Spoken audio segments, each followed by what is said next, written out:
E qual a diferença, então, assim, até? Porque você está falando do Simão, que está desejando, mas a Bíblia fala, né, que quem almeja o episcopado... Boa obra almeja. Isso mesmo. Então, qual que é essa linha, né? Muito legal. Então, olha como é que eu ensino esse texto de 1 Timóteo 3. O texto começa, se alguém almeja o episcopado, boa obra almeja. Que ele seja, e aí as qualificações, que começa com irrepreensível, marido de uma só mulher, temperante, sóbrio e tal, e aí vai dando todas as qualificações, apto para ensinar. Eu costumo dizer assim que são qualificações todas possíveis da gente detectar. Então é assim, não adianta eu chegar com uma história linda de vocação que eu tive lá no quarto, em oração com Deus, e a igreja não reconhece isso. Não dá, Douglas, porque eu tô impondo sobre o corpo de Cristo uma bênção e um chamado de Deus que não está sendo verificável. Entendi. Por quê? Porque o ministro, ele tem que ter as qualificações morais e espirituais que são identificáveis. Então a igreja olha e fala assim, tá ali, ele é um cara íntegro.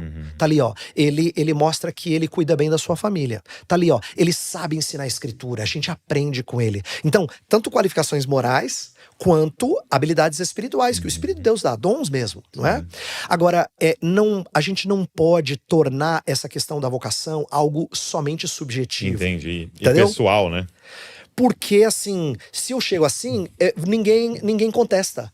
Eu chego assim, Douglas, quem é você para contestar? Eu tenho um chamado. Deus falou comigo. Deus falou comigo, exatamente. Só que aí fica no campo da subjetividade.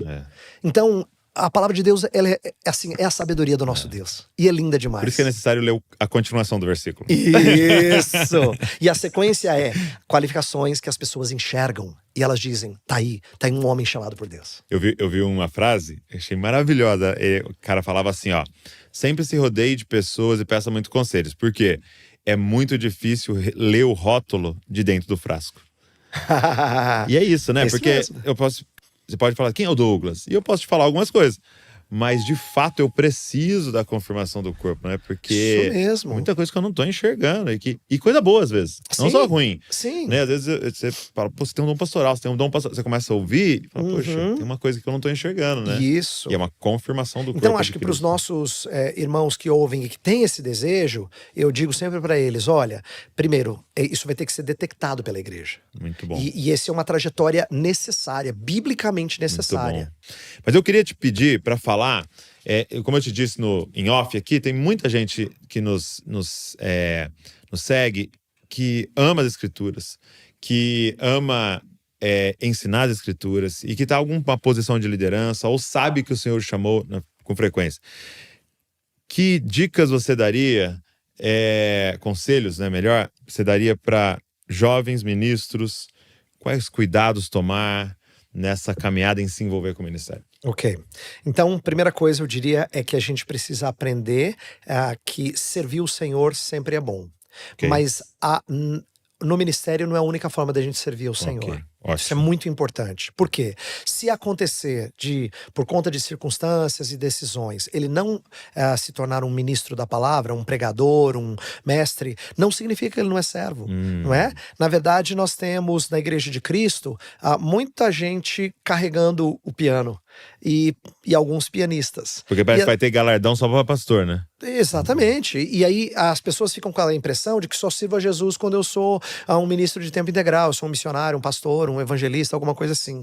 Não é verdade. O servo de Deus está espalhado por vários cantos da cultura e da sociedade. E ele serve o Senhor onde ele está. Então é importante o pessoal entender isso. Você não serve o Senhor só sendo um vocacionado ao ministério da palavra.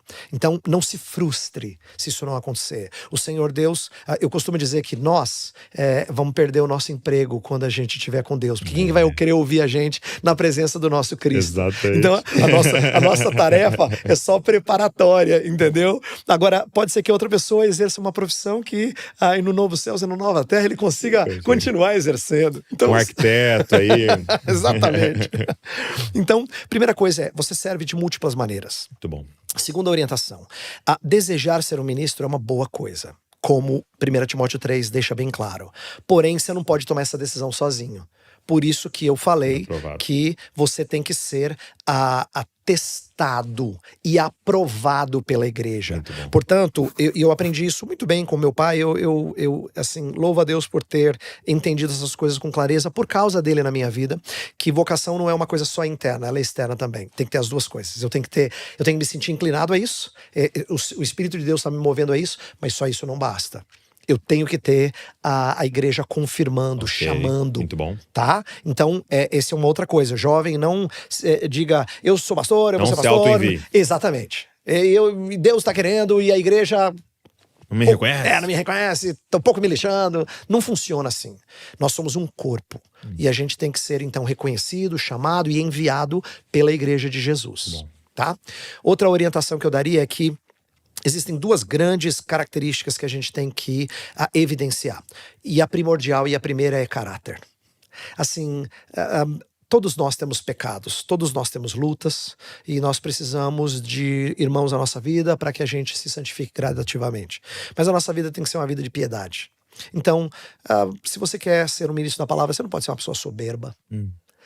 Você não pode ser uma pessoa melindrosa, cheia de dodói. Qualquer coisa. Qualquer coisa, tô ofendido e tal. Não entra no ministério. Você vai lidar. Não, você vai lidar com muita gente, falando muita coisa, te ferindo. Você não pode ser uma pessoa melindrosa, né?